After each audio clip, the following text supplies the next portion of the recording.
Hi, welcome to this episode of the On the Table podcast with me, Jacob, and our guest Josh Strife Hayes. Hope you enjoy. I've been watching your stuff for a while now because, I'm an MMO gremlin, as anyone from my chat knows. So it's the way I describe myself, right? Like, I'm a short guy and I play MMOs. And your videos have one, blown up recently, but two, they're always very interesting because it's kind of this more, I don't want to say academic, but it is almost academia, but in terms of video games, I guess. Yeah, that was exactly where I started. I started making a lot of the videos, especially the video essays, when I was at university, studying a relatively theoretical course. So I would come home from my days of studying film, TV, and theatre production and the theory and practicality behind that, and then I would sit and play MMORPGs, and I would think there's a lot of production skills and a lot of production values and a lot of creation ideas, especially with stories and narrative and characters and plot, that we can apply from theatre, film, and TV to video games. Why don't I try and make some videos based around that? And I think the academia stuff, it was fun to make, but it wasn't exactly fun to listen to when I started. I wasn't telling enough of a story in the actual video. It wasn't entertaining enough. So I hope I've been able to keep the academia side, but also involve the more light-hearted entertainment side now as well. I think so. I keep making the joke. Asmon's chat seem to like them, so that's a good time. It's the age-old joke, right? Isn't it? I can't not. No, I think Asmon is forcing his chat to like them at this point.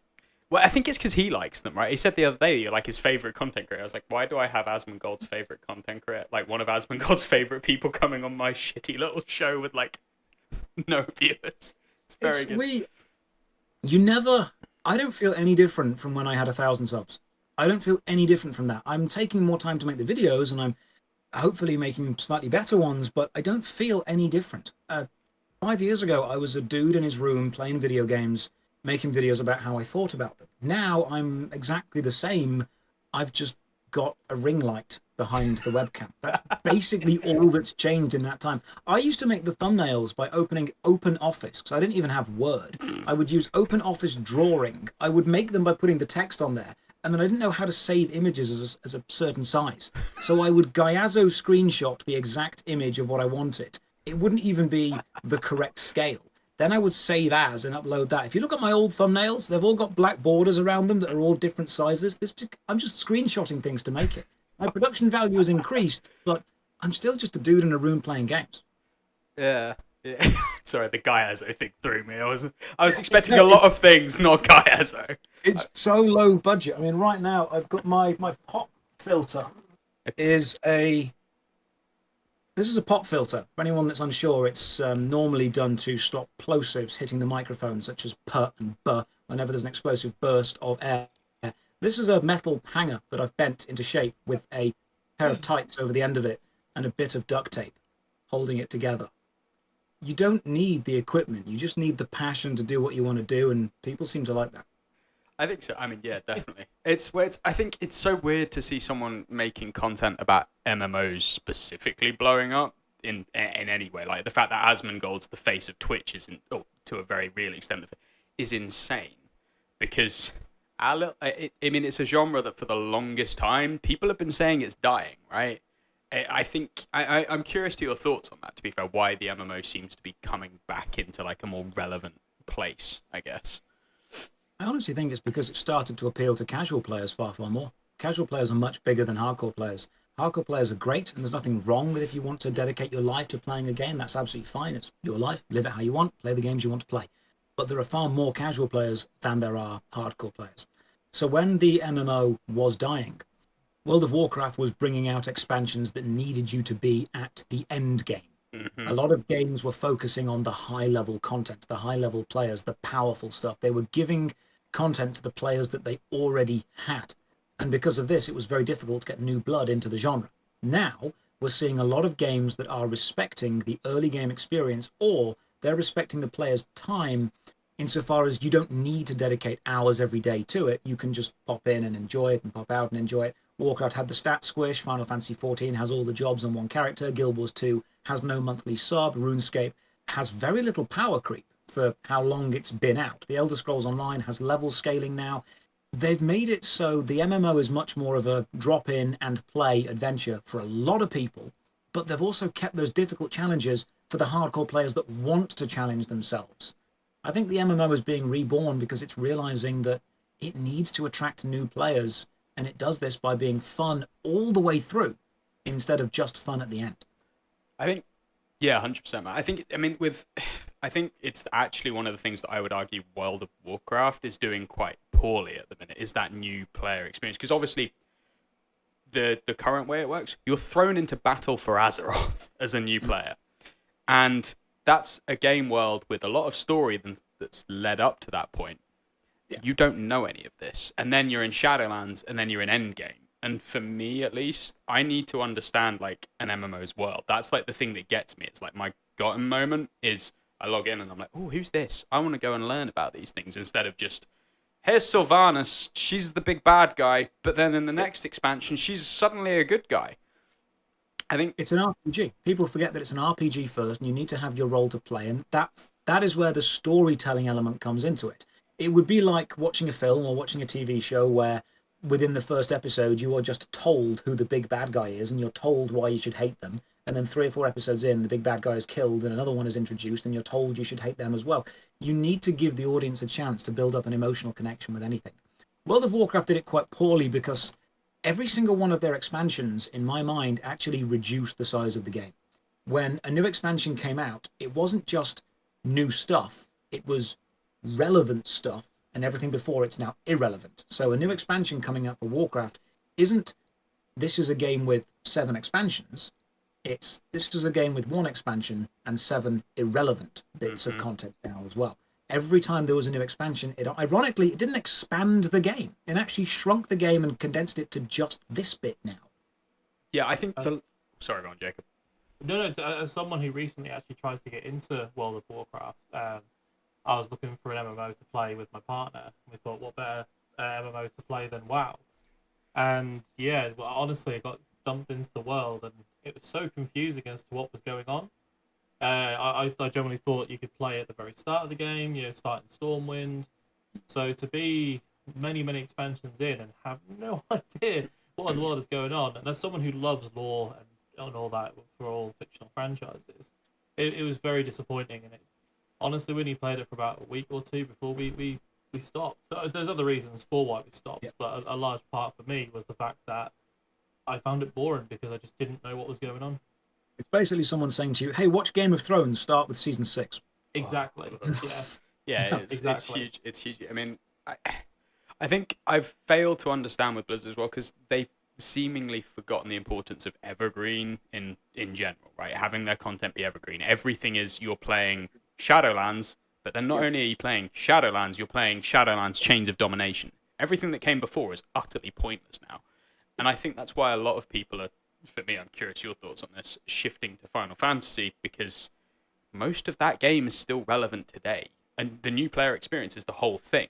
And then the raids, they're all still relevant. And time investiture in MMOs is a big thing, at least in my mind. That's actually the point of the video that I'm bringing out on Monday, which discusses what's called parasitic design.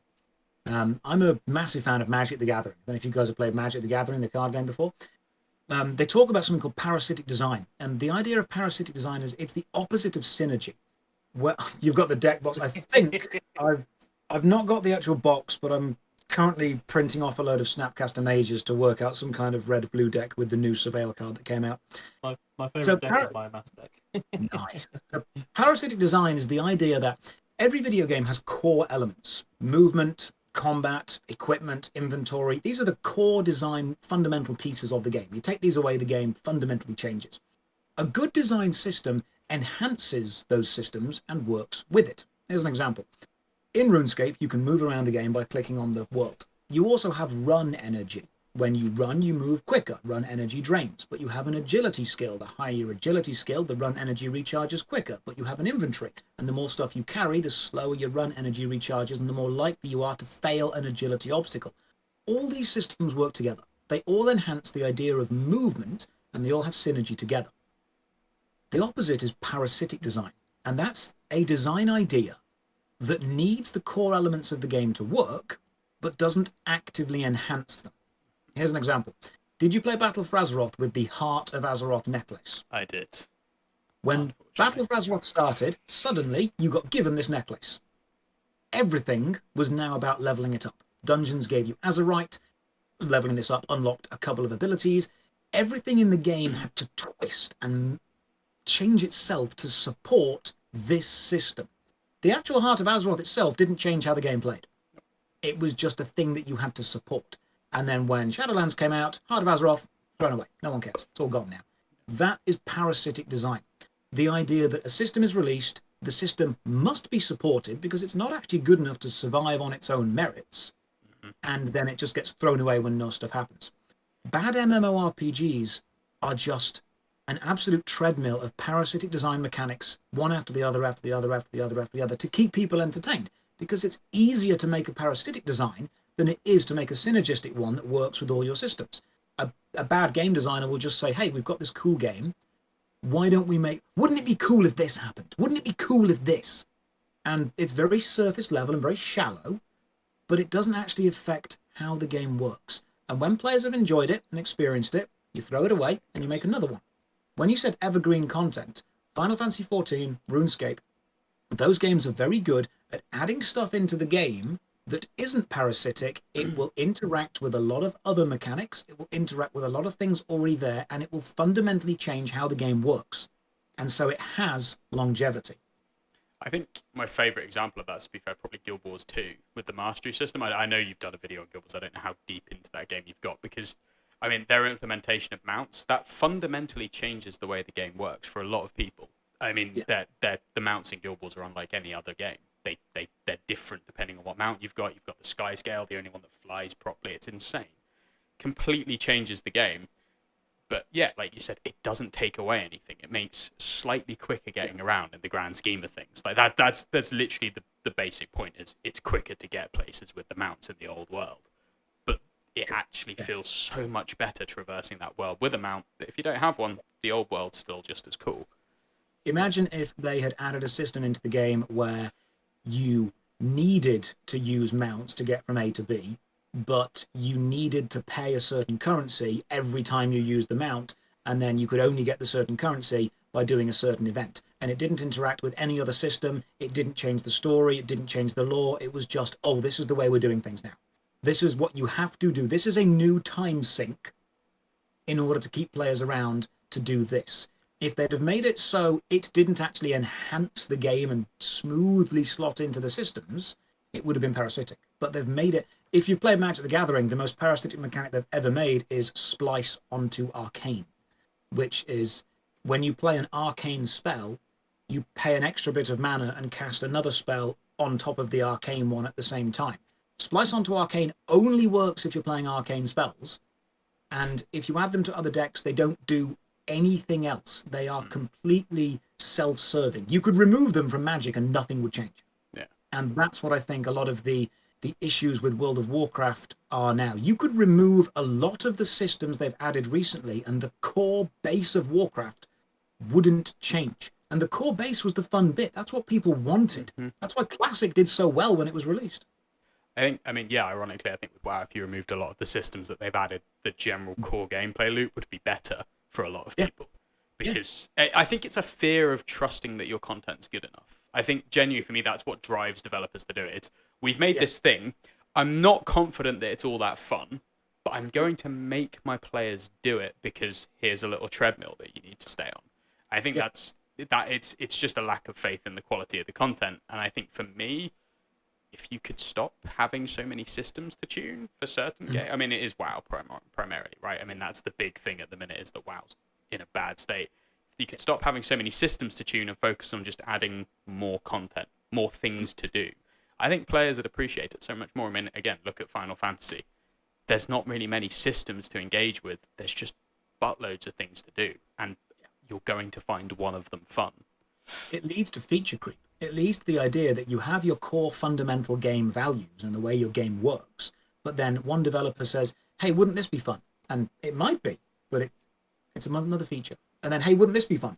And it's another feature. And hey, wouldn't this be fun? And eventually there are so many features you can't actually fully flesh out any one of them. You can't take one feature and make it good enough to be its own game. This is what I've always said to people. If you can take a single feature and make it good enough to be its own game or its own system or its own thing entirely, it's definitely good enough to go into your game. A card game that did this really badly was Yu-Gi-Oh! The Yu-Gi-Oh! Card game now is nothing like it started. It has had so many additions, so many features, so much power creep, that you sit down to play a basic Yu-Gi-Oh! Deck, and someone sits down to play a really complicated, really new one using all these new features, the new features are going to absolutely steamroll you. You've got so much power creep and so much feature creep. At some point, you have to sit back and say, right, are we adding features to our game simply because people demand we add something? Are people bored of what we have and want something else? So instead of making something good and evergreen, we're just slapping a Band-Aid on it and saying, hey, this is the new thing for the next year. Do this for a bit. My friends and I actually jumped from Yu-Gi-Oh! To MTG for that reason. Jumped onto one of your points you were making earlier. I feel like a game that committed quite a few cardinal sins was Destiny. I know it's not an MMO, but it has very much MMO-like elements to it. And over the course of playing that, like the light system, which is effectively your end-game content of the more light you acquire, the more powerful you become, it changed almost practically with every expansion. So first of all, it started out with, to get to the highest light level, you had no choice but to do the end raid. You know, the end dungeon, you had to do that. You had to do it multiple times to get the right currency to improve your armor. And then eventually they introduced a system where, oh, I can get the highest gear through PvP, which is a challenge in of itself. But at the same time, it's like, for those that really love the challenge of doing the hardest level in the game, if you've then got the best gear through not doing the hardest level in the game, you almost feel cheated. Like, you used to walk into the lobbies of like the tower, and if you saw someone wearing like the top gear, highest level, it's like, man, you weren't that. You know. Whereas now it's just like it's almost a dead game in my opinion. But it's a strange thing where they've added content, but they've actually reduced the size of the game. They've said, hey, here's more stuff. But actually, if more stuff allows you to get the same things that the older stuff would get, does the older stuff become irrelevant? I saw a comment on Twitter earlier, and someone just put, Destiny 2 is not the same game that I fell in love with. And I think a lot of people, Neverwinter suffered from this really badly. Neverwinter, Mod 1 and Mod 2, excellent gameplay. Mod 3, hey, have this system. Mod 4, oh, now let's try this system. Mod 5, oh, we're changing the combat to this system. Mod 6, if I jump onto Neverwinter now, there's so many systems I can't even remember what's important to do.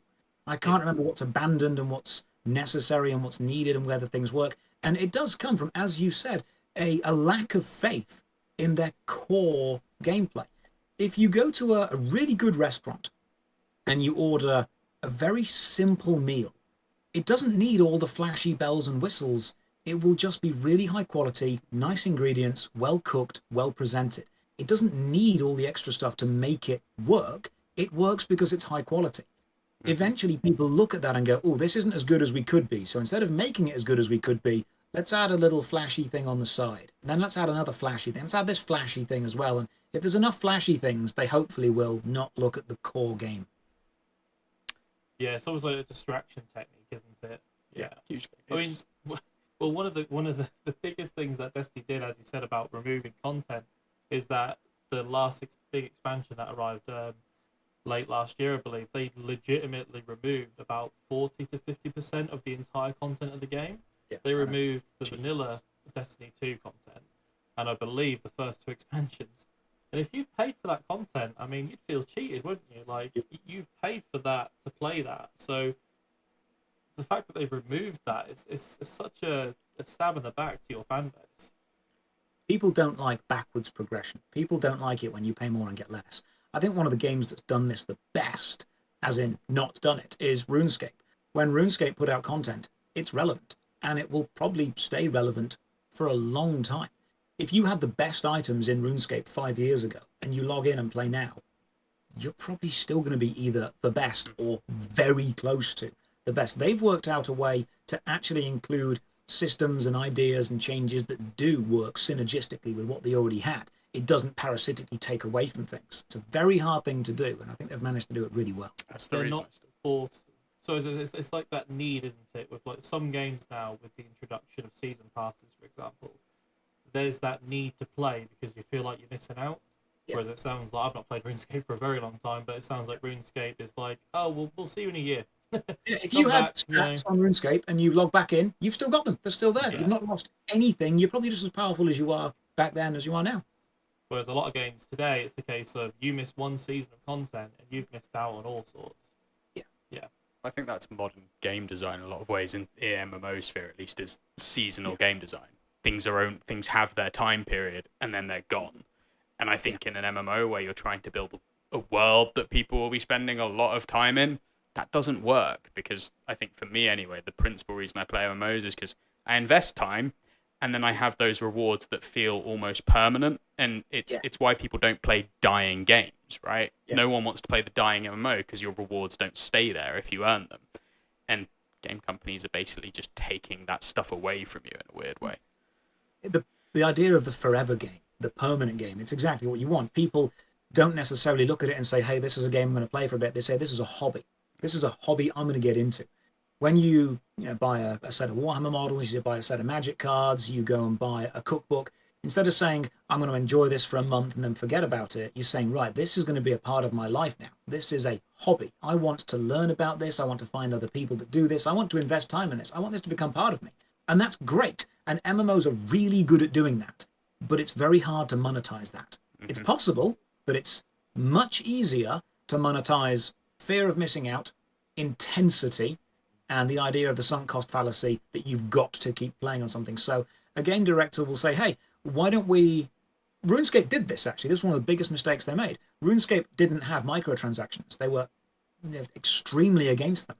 And then they got bought out by, I think it was Insight Ventures, who were a kind of capital trading company. And they said, hey, put this thing into your game called the Squeal of Fortune, where you could pay real money, spin the wheel, and get stuff. And gold, items, experience. Someone tested it. If you spent, I think it was about £7,000 on your RuneScape character, you could get enough. I know, a lot of money, but someone tried it. If you spent £7,000 on your RuneScape character on the Squeal of Fortune, you were highly likely to get enough experience drops to max your character. RuneScape suddenly became pay to max, and it made so much money in the short term because people tried it. People gave it a go. And then new players coming to the game said, hey, does this game have microtransactions? And suddenly RuneScape was forced to say yes. And this kept people away. And this is a perfect example of the MMO being the forever game versus the season pass idea. Season passes make a hell of a lot of money in the short term, but they don't have longevity. You need another season pass, another idea, another thing. MMOs make decent money if they can survive long term. If they go for the short term boosts, they are borrowing money from the future. Because their player base won't come back. I think with the season passes, I've always forgiven games that are free to play through season passes because it is an extra way to make money on top of like the cosmetic items. For any game that is you pay to play, like you've spent £50-60 on, I feel like there's no excuse for that. To then spend another £8 every 2 to 3 months, it's just wrong in my opinion. Again, that is an issue with modern gaming design, and that's an entirely different podcast in of itself. But it's just it's like Dead by Daylight, for example, a game that I love to play. I think I worked out that to get all of the cosmetic items, if you were to pay for them, it's several £1,000s, or it's like £3,000 to £4,000, and it's like some of the items that you get are actually more expensive than the base game. It's silly. It's really silly. And this is what upsets a lot of people when they realize the vast majority of gamers, of game players, aren't watching podcasts. They're not reading up on the news. They're not bothered about the politics of a company. They're not bothered about anything behind the scenes. The vast majority of gamers get in from work, turn on the console or the PC, play a game, and when they turn that game off, that game stops to them. That's it. People always say, more people should care, more people should care. If you're watching a podcast about gaming, you're already in the upper echelons of people who care more about gaming than most people. The average gamer doesn't do this. Someone asked, I think it was Mark Rosewater from Magic the Gathering, they did a study to work out how many Magic the Gathering players had ever actually been to organized play. Not tournament level, just organized play, even Friday Night Magic. It was something like 6% of the player base. 94% of Magic players are kitchen table players. They just buy a pack hang out with their mates, play it for a bit, don't bother doing anything competitive. Most gamers are just casual, buy it, enjoy it. And no matter how bad it gets with season passes and £8 this and £12 this, most people will pay for it, which sucks. Yeah, I think it's that thing of until the game quality starts dropping noticeably, because that's the thing, right? If the game is passable, someone will continue to pay for it, even if the monetization model is trash. Yeah. But if the gameplay starts becoming worse and worse, then eventually you start to see that sort of drift away. I mean, again, I talk about WoW all the time, but that's... I played it since I was a small child. Yeah, exactly what happened. If the gameplay had got substantially better every single release, then people would be great with it. But one of the problems is, and you hit this earlier perfectly when you said they were just adding systems for the sake of adding systems. At some point, you have to step back, look at the gameplay, and say, you know what, this is pretty damn good. Mm-hmm. If we add another system onto this, if we're making a meal and we add more sauce or more salt or more food, we're ruining it. At some point, you have to say, right, our core systems are good. They're substantial. They're fantastic. What can we add that enhances this? What can we make work synergistically with it instead of parasitically take away from it for a small amount of time? I think WoW's problem was they had so many designers saying, hey, wouldn't this be cool if this happened? They forgot to step back and go, actually, it's pretty cool as it is now. Let's just work out more stuff we can do with this. Yeah, it's kind of the ultimate irony for me, the fact that Yoshi P made all of the devs play for FF14 play what I think it was Cataclysm and Mists of Pandaria, which are two. Cataclysm, in terms of systemic design, was quite good. It's just it suffered from a lack of content, and MOP was, people didn't like the aesthetic, but later on MOP was fantastic in terms of its gameplay and systems, and they just ran with that. That's why you have so many currencies that you just go, I get this currency, I go and buy gear with it. That gear I then put on, maybe I put some materia in it, that's it. Yeah. There's no funny business. And I think it's so weird to me that Blizzard have tried to evolve in this weird way away from that when it was such a good formula. Yeah, it was. They discovered something that worked, and then they fixed it so much until it broke. Once you find something that works and is really damn good, step back and say, okay, we don't need to fix this anymore. This works. What can we now do to capitalize on how good this is? Once your combat system is great, work out the best dungeon design you can possibly have for that combat system. Once your crafting system is absolutely solid, work out the coolest things you could possibly craft with it. And then once that's all done, say, okay, cool, we've got an amazing crafting system, amazing this, amazing that. We're now going to try and make a new evergreen system that works with everything that already exists and will be part of your journey for the rest of your gaming life. That's going to be how important this is. Instead of saying, hey, we've got all these systems, maybe this would be good. Oh, that didn't work. Maybe this would be good. Oh, that didn't work. Oh, kill it. Garrisons in Warlords of Draenor. Garrisons was super important until they weren't. Yeah, until they were deaded. Yeah, it's a strange one for me because it's that thing of garrisons. I think Blizzard's problem is they like to create features and then drop them. And it's almost like the second we get to a point where something is workable, they get rid of it. And that's the big problem is we don't have this evolution over time to the point where it works. And if you're going to do that with systems, just don't add them at all because your base gameplay loop works. Yeah, here's a perfect example of how Warcraft adding content actually removes content. You mentioned earlier that you and your partner had started playing World of Warcraft and you started in, was it Battle for Azeroth? Yeah, I can't remember exactly what the area is, but it's where you get, it's like a big port. The Mayan dinosaur kind of aesthetic. Yeah. Did you ever visit your garrison and your class hall? Did you make your Legion no idea what was going on. Did you go and let the Lich King know what was up with all that? Did you defeat the Burning Legion? You stopped all of that?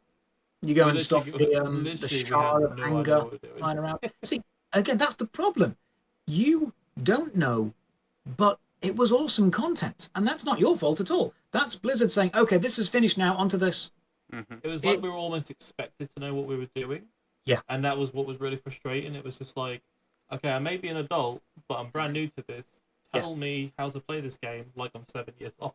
Yeah. And then we'll do the rest. You know? Yeah. Well, World of Warcraft is a theme park. It is a theme park MMO design. The problem is that it's the kind of theme park where they open a brand new roller coaster, everyone goes on it for a year, and then they open another brand new roller coaster and just leave the old one to die. And then another one, and then another. So you arrive at the World of Warcraft theme park, And the newest ride is bright and shiny and brilliant, and everyone's being told to go there because that's the best experience and the best items. And you look at all the old rides and you think, hey, can I go on those? And people are like, you can, but you shouldn't. You don't want to. You don't need to. We're not going to point it out to you. Hugely. I mean, I've been saying for a while, I think for me, I would love to see Blizzard. I will stop talking about WoW eventually. It's such a big thing in the MMO space at the minute. That, oh, WoW is shit. And it's like, it has been for a while. It's just now the bubble's bursting. I've said for ages that I would love to see Blizzard revamp the leveling to the point where you start at level 1 in your relative starting area, and they've made a little story path for you that takes you through things like, oh god, I'm going to Molten Core. Yeah, it's not a great design raid, but you can revamp a few of the mechanics and have people work their way up through that 15 years of content in much the same way that Final Fantasy does. And then when they get to Shadowlands, they're like, I understand who some of these people are, and I have played this game for a good few, however many hours at this point. I'm invested. Now I want to be here in the end game, as opposed to I'm suddenly at the end game and I have no fucking clue what I'm doing. And a lot of the hardcore... Sorry, you go first, man. Go on. That's literally what threw me and my partner was, I think, the big bad of the story. I can't remember what her name is. So you have to help me there, Chris. Sylvanas. Yeah. Sylvanas, yeah. She's good now. I can't remember what her name is. And it was like, it's like that she's been called a traitor, this, that, and the other. And I'm just like, what have we missed here? Like, it's like I was expected to care about this person and the story, and I was just like, I have no idea where this is going because I've not seen everything that came before it to build up to this. Like, had I have done, I probably would have cared. And it's one of those issues where the old players, if you say to an old player, hey, maybe we should have this adventure line where you get to go on the journey. I don't know how you do it.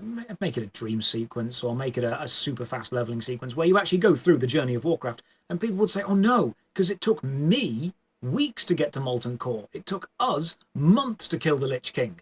And they have this really, it took me a long time, therefore it must take you a long time as well. It took me 10 years to get to where I am, therefore it must take you 10 years to get to where I am. Attitude, it's almost malicious. It's the idea that, hey, I had to suffer, therefore you do too. And that's why the player base is so damn fragmented right now, because new players turn up.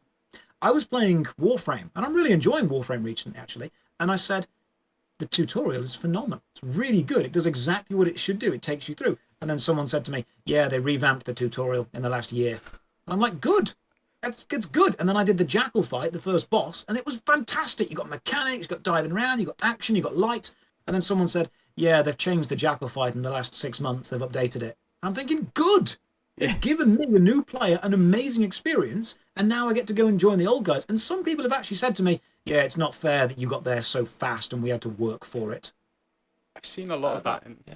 I've seen a lot of that in Asmongold's chat, I know, or any chat of anyone playing FF, because, but A Realm Reborn used to be way worse. It used to take too long, because they were surprised that people are enjoying it. And they're like, ARR used to be worse. I'm like, I played it when it was so-called worse. It wasn't that bad even then. Like, it's like they're wearing it as a badge of honor that I stuck with it.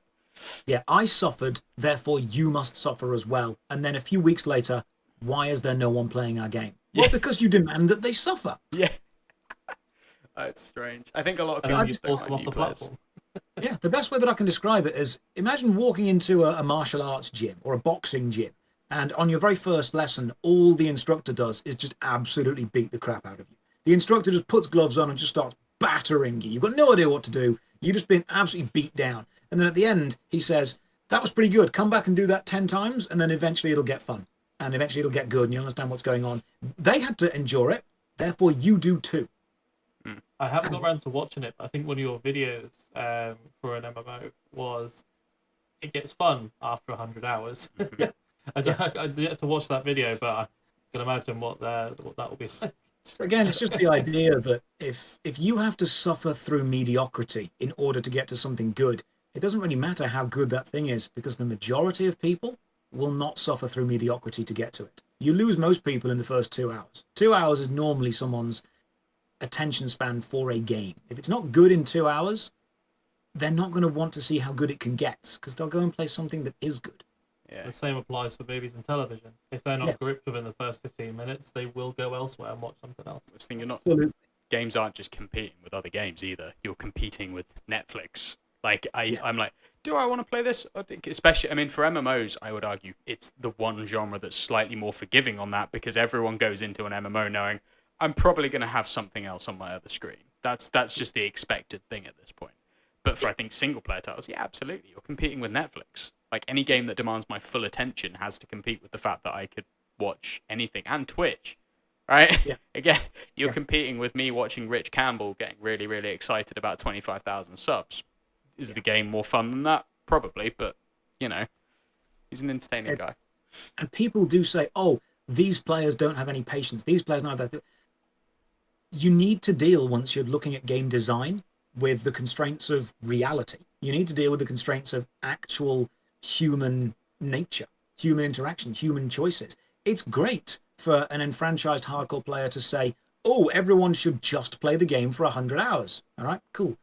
If you don't build a game that people... I saw a brilliant comment on one of my videos. Someone said, the game should make me want to play for 100 hours because it's good, not in order to get good. And that really stuck with me. I agree with that quite a lot.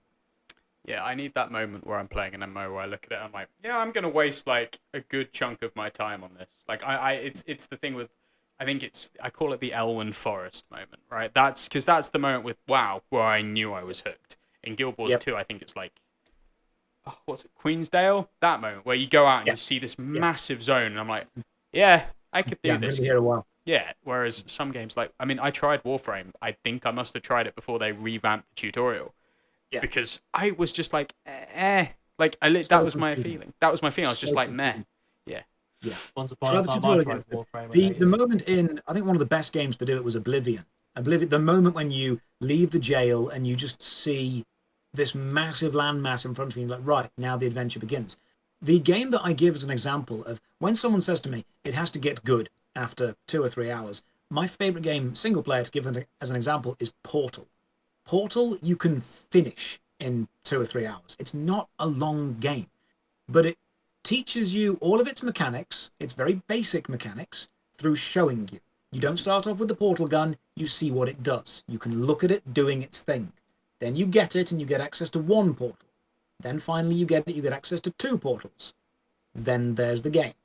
We've given you the mechanics, we've shown you how they work, we've let you experience them, go and play the game. And the whole thing is done in 2 or 3 hours. Imagine if someone said, yeah, Portal's really good, but if you play it for 100 hours, then you get the portal gun. Yeah. Yeah, hugely. Yeah. Awful game design that would be. Yeah, it would be horrendous. I guess, I mean, I suppose my next question would be, because I've been talking shit about how bad MMOs are. I think we seem to be in a good space, though, right now. Like, the MMO feels like it's on the rise again. Like you said, it's because they've reappealed to, I think you said it before we were in the stream, actually. Yeah, they've managed to push out the casual base.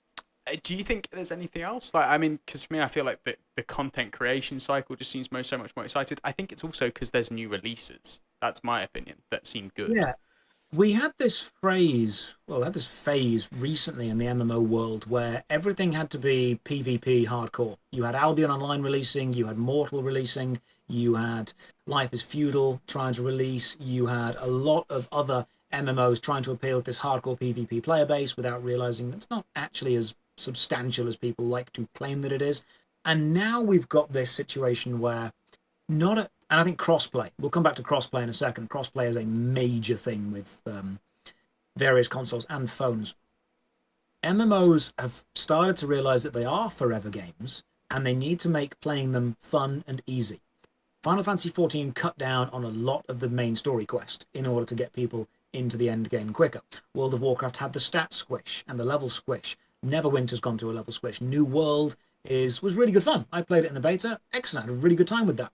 Hopefully New World does really, really well. We've then got, I think Ashes of Creation is pushing forward and trying to do something with that as well. We've got a lot of MMOs realizing that what made MMOs fun was the community. It was the connection. And they're bringing out games now that have gone back to bringing that connection to people. Because EverQuest was just a really pretty chat room. Yeah. And a lot of the old games were talking and interacting, and a lot of that has now been taken over by social media. A lot of old MMORPGs were social media for the time. You had your guild versus someone else's guild. It was a way of connecting with people. Facebook came out, took over the social media side. MMOs didn't really know what to do. And I think they were in that kind of what are we stage for a long time. Are we a single player game? Are we a multiplayer game? Are we a social facilitator? Are we a big group clan facilitator? Are we PvP? And now people have started to realize, right, every MMORPG game can fulfill a different need. You want a casual jump around game for a bit? Guild Wars 2's got you. You want to grind for ages on a second monitor on your phone? RuneScape, not a problem. You want some good end game raiding? Warcraft was pretty good at that. You want third person shooting? Warframe's got you. You want to run around and craft some stuff and just play with your mates in a massive mega server? Elder Scrolls Online will serve you well. You want to have one character and take it through every single possible job? Final Fantasy XIV's got that pretty much sorted. Every MMO has realized it doesn't need to be the best MMO. It needs to be the best at what it chooses to value. And every MMO has chose to value a different gameplay style. And now we've got a lot of choice for the customer, which is great. I think it's also led to, which is something I'm delighted to see, because I think a lot of people didn't used to be this way, is we don't have I'm a WoW player. We have MMO players as a broader spectrum now. It's something I've always been that guy that I played so many MMOs at once. I think at my peak I was playing Rift, Guild Wars, and WoW at the same time and raiding in two of them. And I know you've played a lot of MMOs, funnily enough, as well.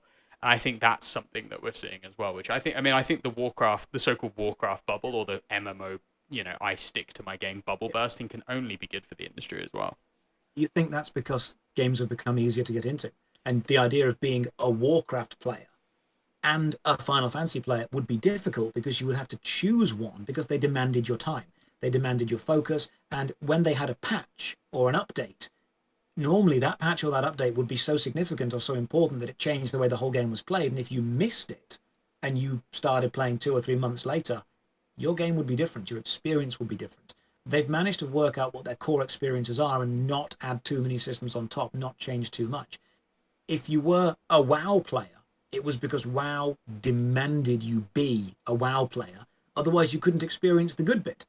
Now MMOs have realized players can experience the good bit within a couple of hours of play, within a week or two at most. And therefore, we can have MMORPG players instead of just specific game players. I think that's a really good point. I'm just aware of time, Josh. I don't know how much longer you're on. I've got 15 more minutes, mate. That's fine. We'll go for that. Sorry, that's grand. I'll check what else I have in my show notes. Bear with me. I suppose my actually a big question would be currently new player experience. Where would you say is the best place? Like, what MMO currently would you say offers that best initial, just the first few hours get you gripped into the game the most at the minute? So when we're talking about any kind of new player experience, what I want to look at is what is this game ultimately in time going to do better than any other game? What is this MMO's strength? You've played it for a year. Someone says to you, hey, why is that game good? And you say it's good because of XYZ. And then I want a new player experience that actually lets me experience XYZ, the same things. So RuneScape is great, but its new player experience is very slow, methodical, tutorial-based. But that's fine, because a lot of the game is slow, methodical, tutorial-based. You want a slow, methodical game that you slowly build up in pace? RuneScape will do you fine. It's a long-term thing. So that new player experience fits what the game is going to be really well. Warframe, which again, played recently, really enjoying, I think right now has one of the best new player experiences, because it gets me moving, it gets me shooting, it gets lights and flashy noises going on, it gets the adrenaline pumping, it's enjoyable.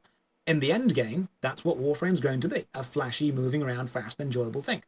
Guild Wars 2 gets you fighting an Earth Elemental relatively quickly in the game, but then kind of throws you in, which is a shame, because the end of Guild Wars 2 has got some really cool dungeons. What I would love to see from any MMORPG is allow the player to do what the end game is going to be earlier in the game to a simpler degree.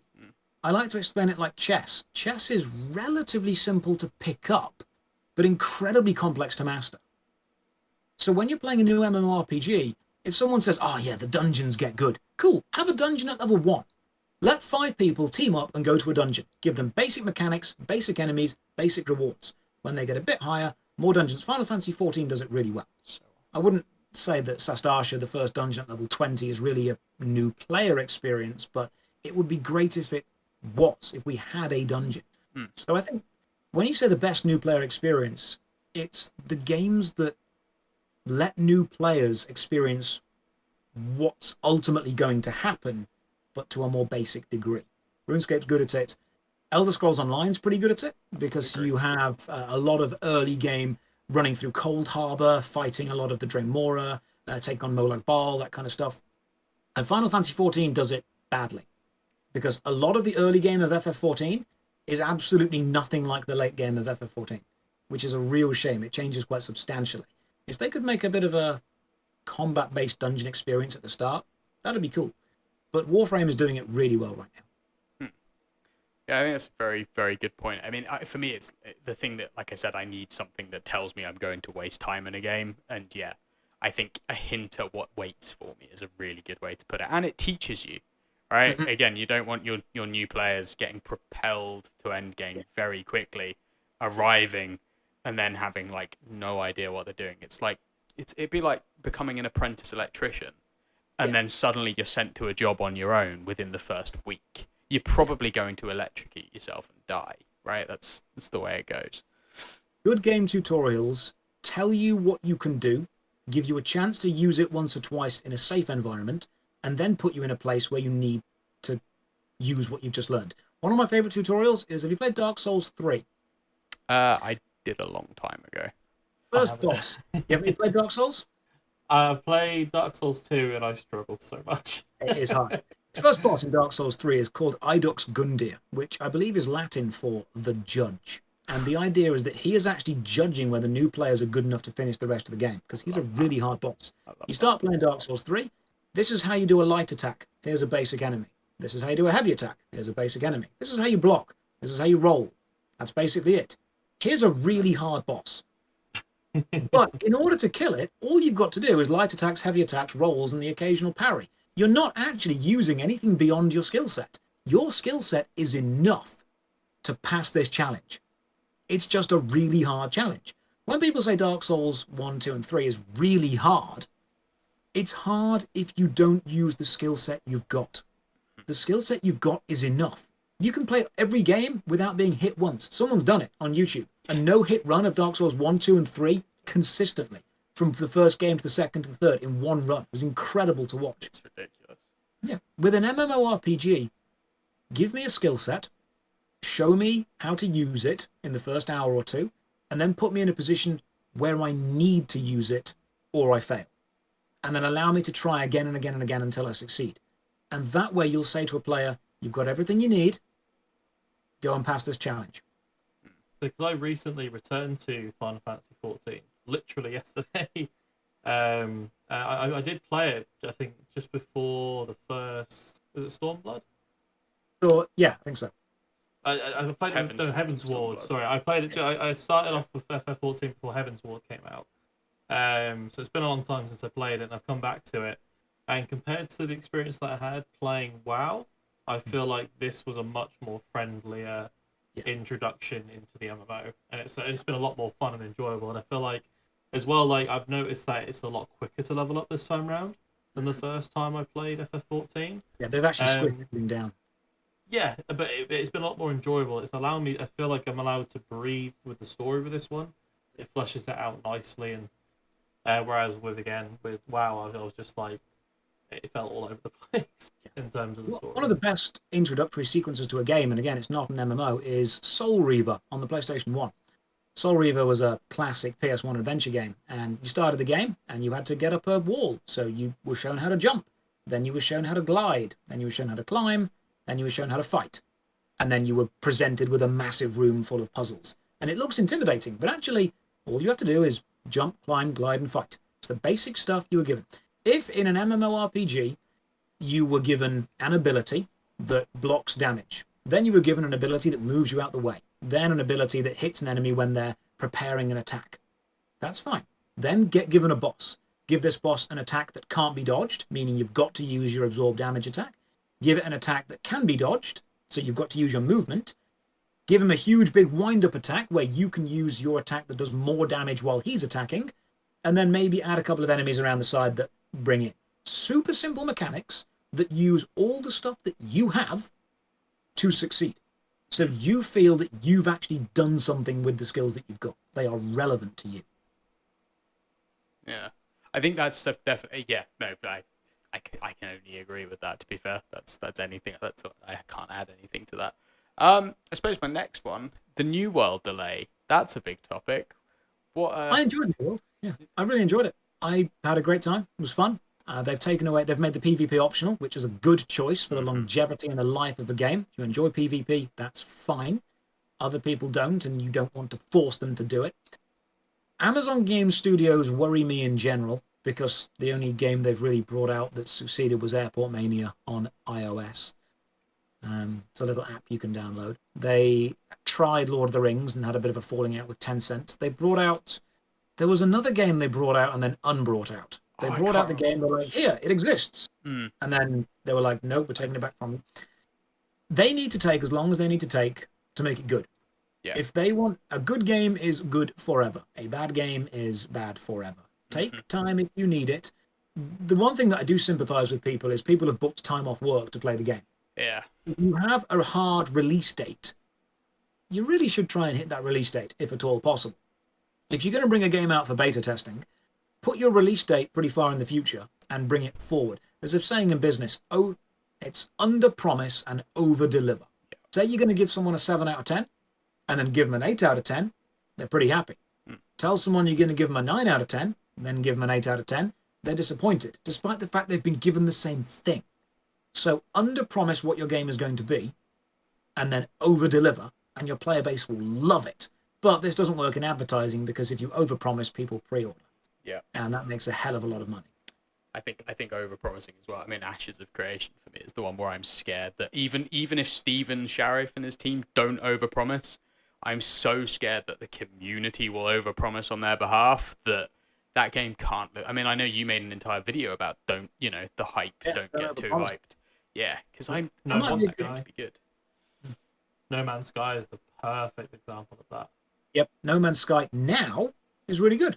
No Man's Sky's got a lot of systems now that work really well with it, a lot of great gameplay experiences now, but they overhyped and promised something incredible, delivered something still pretty damn good, but not as good as what they were claiming, and the backlash was incredible. And that puts you on the defensive for the rest of your game's life.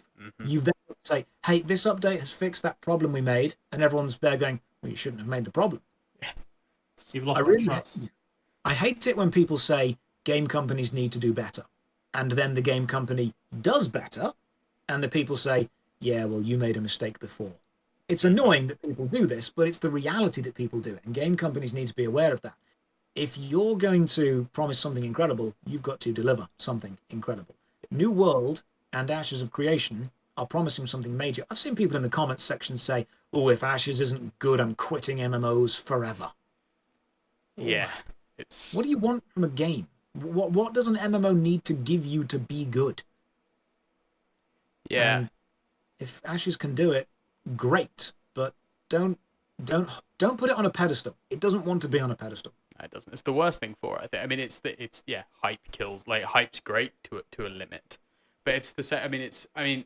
I suppose the only example I can say the hype paid off for a lot of people in recent memory for me is WoW Classic. That was one where it got hyped up as this huge thing, and then it did pay off for a lot of people. Yeah. But that's a game that had already been released once, and then equally, a lot of people didn't like it in the end. A lot of people that got hyped for it. We knew what to expect. It wasn't them saying, "Hey, we're going to give you the best game ever." They said, "Hey, we're going to give you something you've already experienced and you know exactly what it is." And people went, "I like this." They weren't promising the world. They were promising something we actually knew they had. And then when they released it, hey, that was pretty good fun. And I played it on release, and it was great fun on release. And if you go back and try and play it as a new player right now, really hard to find people in the opening area. Bethesda are the perfect example of that, with the amount of times they've re-released Skyrim. I think we've all bought Skyrim multiple times now. But when Bethesda promise you something absolutely massive and amazing, as they're promising with the next Elder Scrolls, let's hope they can deliver that. because they've proven they can actually deliver some pretty good stuff. Mm. But we saw the issues with CD Projekt Red promising something absolutely amazing as well, and then releasing, and Cyberpunk wasn't as good as it could have been. No. So I hope that New World take as long as they need to take to make it good. I think that's the sad thing with Cyberpunk, was because I know that they delayed the game multiple times. They did. I mean, could you imagine what the game would have been like had they released it the very first release date they planned? Like, it would have been even worse. Yeah. Like, I know there's no excuse for when they did eventually release it and the amount of bugs that a lot of people experienced, and especially the fact that the game was practically unplayable on the previous generation of consoles. But I still have a lot of respect for CD Projekt Red for the fact that they did put so much hard work into it by delaying the project for, what was it, a year and a half almost, I think it was? It was something like that. You know, and the game's gone better since then. You've just got to give it time, you know? Yeah. I think games are a service industry. So it's the same as making a TV show or a theatre show or writing an album if you're a band. You have a certain amount of time, a finite amount of time, to create an artistic product and then release it to make money. If you aim incredibly high, chances are, if you work your timeline so it's right down to the wire, you may need more time to make it as good as it can possibly be. If you give yourself a lot of spare time to polish everything up, it's going to be fantastic when it releases. A lot of modern games are actually fighting against, and this is a separate issue, this is worthy of its own podcast. A lot of modern games have design timelines which are 4 or 5 years long.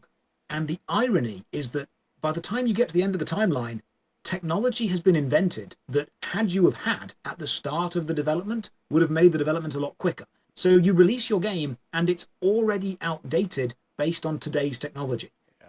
And that's what is keeping these design cycles within 3 or 4 years. If you can't make something amazing within 3 or 4 years, by the time you're 6, 7, 8, 9, 10, in Star Citizen's case, 12 or 13 years into development? We're getting that way. The technology that exists now is so much more powerful than the systems they were using then. You get caught in situations where you have to rewrite your entire game's engine, rewrite your entire game's code to match what's possible to do now.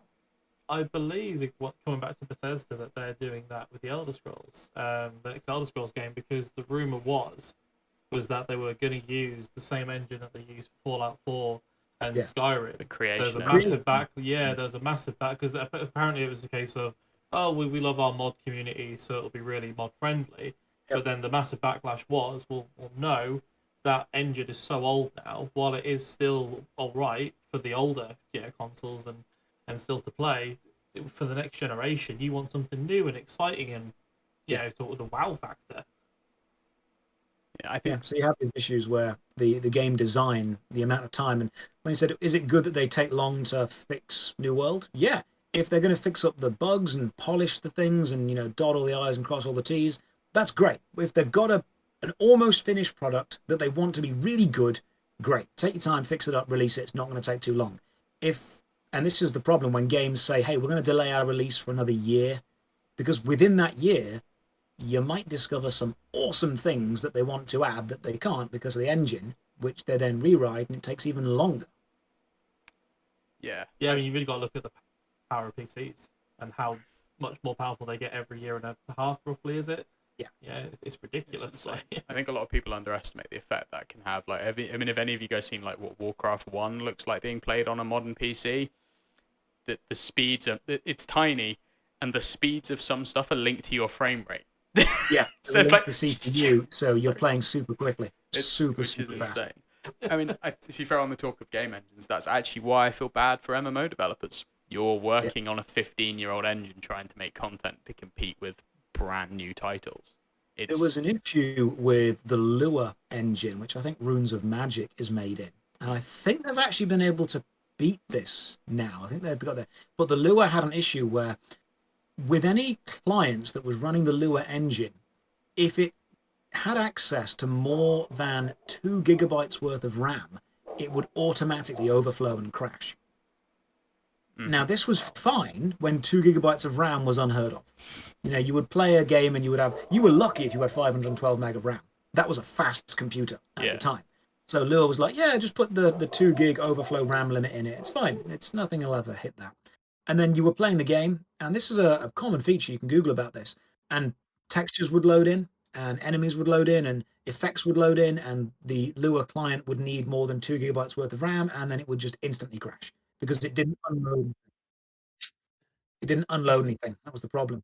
All right. So yeah, you had these issues with older game engines, and Warcraft is definitely suffering from this. There is only so much you can do with the Warcraft engine until eventually people start saying, hey, we want cool stuff that's in other games.